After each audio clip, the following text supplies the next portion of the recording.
works and little room off of a hallway, and from there you could see people coming and going. A lot of people in suits, a few people in like medical type scrubs. 804. Mr. Williams was taken into the chamber from a little holding cell area down a hallway. It's about 14 feet long into the execution chamber. He was escorted. There were two men in black suits in the front, then two guards wearing helmets and then plastic visors over the front of their face, then the inmate, then two more guards dressed the same as the first two, and then there were at least two other guards that were standing at attention on either side of the hallway as the inmate went through. After that, there considerable movement, people in suits and stuff like that, and then they took us immediately into the witness area, where Jacob and I were on the front row, and Jesse was two rows behind us. We were in there about 10 minutes when someone came into the back of the room and announced that there had been a 20-minute stay. We remained in place probably for about another 45 minutes to an hour after that, and about 9:15 we were taken out and taken back to the vans. The citizen witnesses first, and then we were taken back to the same spot where we could again see through the window into the staging area.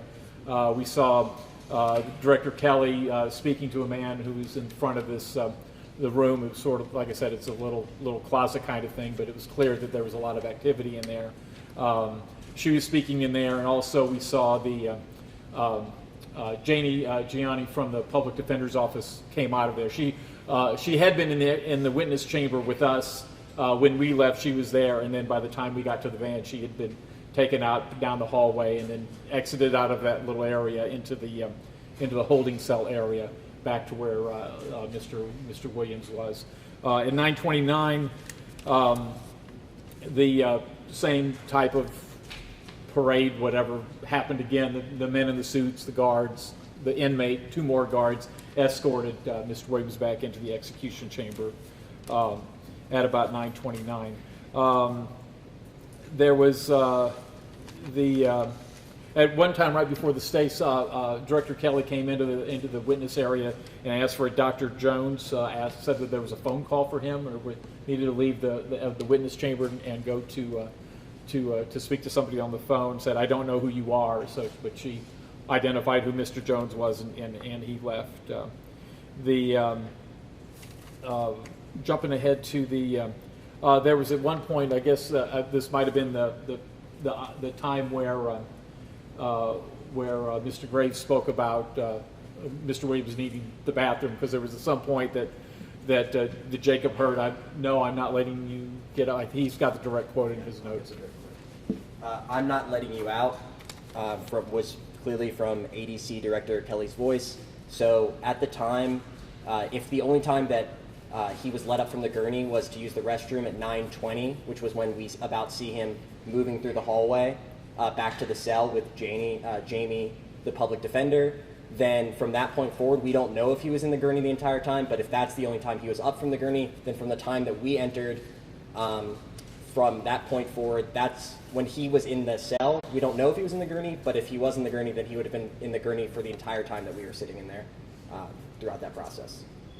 So about 9:30, we all went back into the chamber, and the curtain opened at 10:15.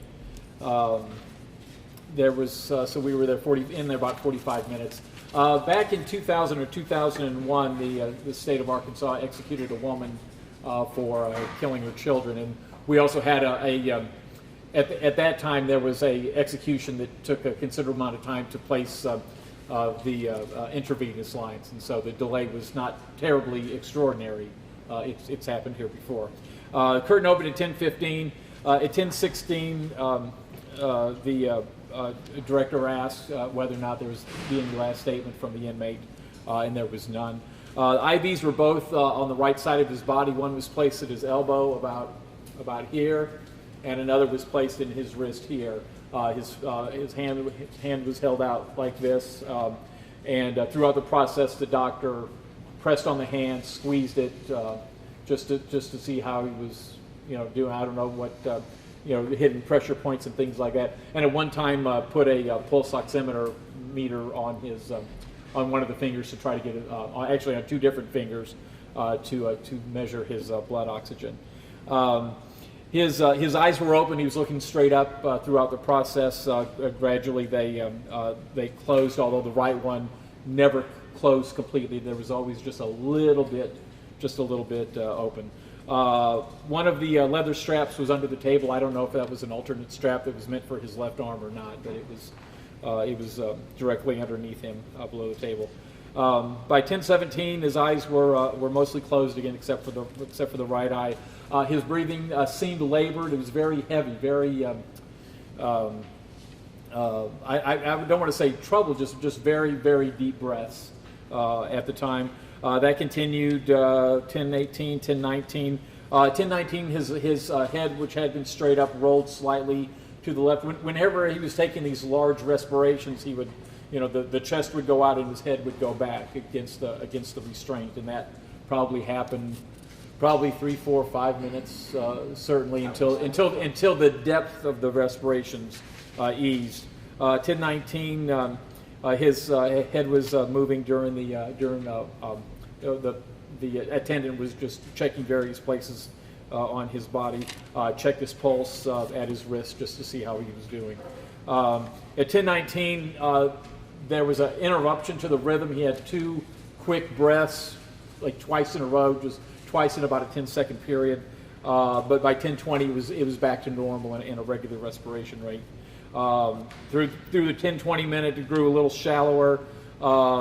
His lips grimaced just a little bit. It was just like a little, just curled up a little bit. I didn't get any sense that it was any discomfort because at that point nothing else on his body moved. But it was just a little bit to, it was a little bit to notice. At 10:20, he was clearly breathing. Seemed a little bit more troubled, a little shallower.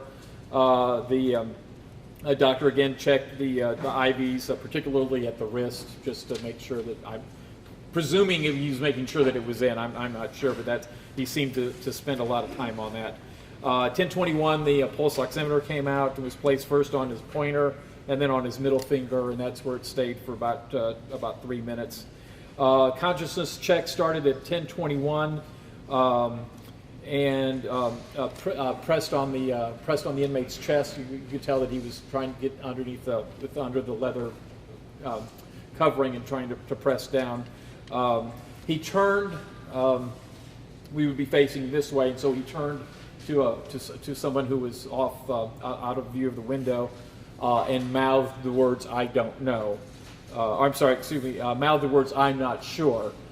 Presumably, the question was, is he unconscious? And so with the answer "I'm not sure," we highly suspect that he was given another full dose of the midazolam because the next consciousness check didn't come until more than 5 minutes later. That consciousness check was started at 10:21. By 10:23, the breathing had slowed, and by 10:24, it had stopped. The doctor again checked the hands and checked the IV points, particularly this time at the elbow too, feeling it with the back of the hands. I don't know if he was checking for warmth, as though to make sure the drugs were going in or not. I'm not sure, but it's sort of like how you would check a kid's forehead for a temperature. At 10:24, he reaches down and he touches the IV lines that are down by his left side, presumably to see if they're okay. He touches the entry points again. There's no breathing by this point. At 10:25, he gives the fingers a good strong pinch. At 10:26, he takes his finger and he rubs them across both of the inmates' eyes. I'm not sure if it was a consciousness check. I don't know if there were tears, whatever. I'm not sure, but it was a clear. I mean, it was a clear gesture across both eyes, right across where the eyes come together, where the eyelid, where the eye closes. Again, at 10:26, he checked the entry points with the back of his hand. Speaks into the headset. and at 10:28, the inmate's condition hadn't really changed. At 10:31, he goes through and at this point he checks, bends over, speaks into the inmate's ear, leans down, listens for breathing or tries to feel a breath, pulls out the stethoscope, checks at the jugular, checks down the leather strap at the chest, summons the. Presumably, was he the coroner? The second fellow in was the coroner. He also did the same checks over the next 90 seconds or so, and Marcel Williams was pronounced dead at 10:33. What time did the coroner do the checks? He started it right when the clock kicked over to 10:31, and right when it clicked over to 10:33 was when he pronounced. So it took him about 90 seconds. He was. The attendant at 10:31 did all of that, and then he did that for like maybe 20 seconds, and then called the other fella in. And you said the IVs were placed on his right side. IVs, yeah, one was here, So on the side. and one was here. The side facing us, yeah. Where's IVs on each Say side? again, in his arm, one was obviously the normal place in his arm, correct? Well, yeah, I mean, I've gotten them. I mean, I guess I've gotten them both places. I don't know, but they were both on the right side. It was odd to see, having seen that, because usually you see them on both sides, but they were both right And there. I just want to make sure at 10:20, the lips curled up in a sense of discomfort. He was clearly breathing, and they checked the IV at the wrist. And then at 10:21, it was a pulse check, consciousness check. Pulse ox, the little thing, the little pincher that they put on your finger to check your oxygen. Okay. That was at 10:21. And it was 10:24 that the breathing had stopped, and that's when the agency staff member touched the line. 10:23, it was fading, and by 10:24, it was done.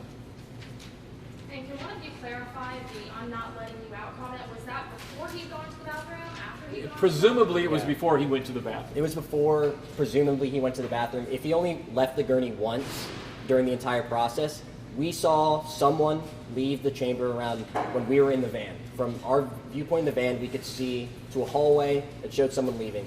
And throughout the entire process, when the stays were put down, while we were in the viewing area, there's a black curtain, so we can't see anything, but we can hear sort of chatter going on. Sometimes we can hear voices. So at one point, we hear, "I'm not letting you go," around 9. I'm not letting you out. I'm not letting you out. Thank you. And then later on, when we're in the van, we see that he is let out. So if he was only let out to use the restroom once, we do not know if he was in the gurney the entire time, but we're unsure of that. But we know that comment from the van.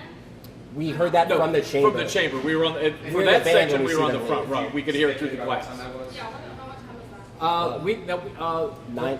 9:20 when we were in the van. We were in the 9:20 in the van, but when we heard the comment, probably 9 It's hard o'clock. to speculate at the time. Yeah. At some time between 9 o'clock and 9:20. It was after Is this. when you saw someone leave the chamber. We saw someone leave the chamber.